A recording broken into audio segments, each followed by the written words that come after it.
Now, I want to make it clear that to the audience that you are a left-leaning Democrat and that you actually voted for Hillary Clinton in 2016. But nevertheless, you testified that in the months leading up to that election, big tech manipulated search results to control what people saw when they searched for Hillary Clinton or Donald Trump and bias those results in favor of Clinton. So although you voted for Clinton and would be happy if she won, you still had the courage to come out and say that this is wrong. You know, I've heard people use the word courage with respect to what I've done. I don't feel courageous.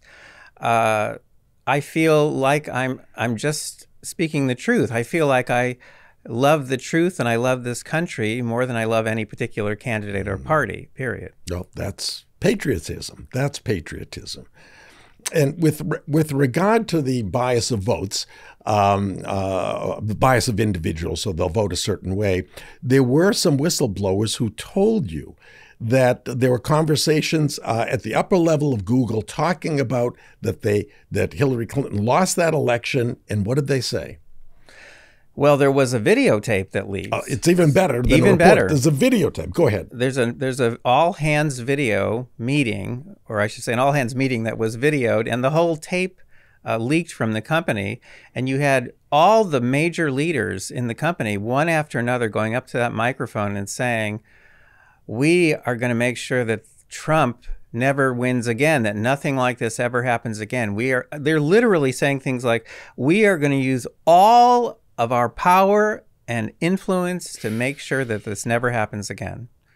And we know from whistleblowers that they quickly got reorganized and put in place all kinds of techniques to make sure that they would shift a lot of votes to the Democrats, period.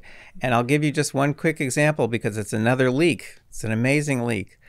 2-minute video leaked from that company in which Susan Wojcicki, who was for a long time until very recently the CEO of YouTube, which is owned by Google, 2-minute video, she's talking to her employees and talking about, so this is after the 2016 election, she's talking about how we're revising our YouTube algorithm to push up videos that we think are valuable and truthful and to push down videos that we think are not.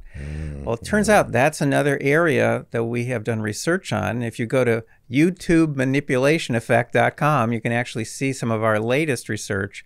And it turns out by manipulating that sequence, by manipulating that video that turns up at the top and that plays next, if you don't do anything, it's called the up next video, they can easily shift 40% or more of the votes of undecided voters. So YouTube becomes another of Google's tools for shifting one heck of a lot of votes without anyone knowing that they're doing it.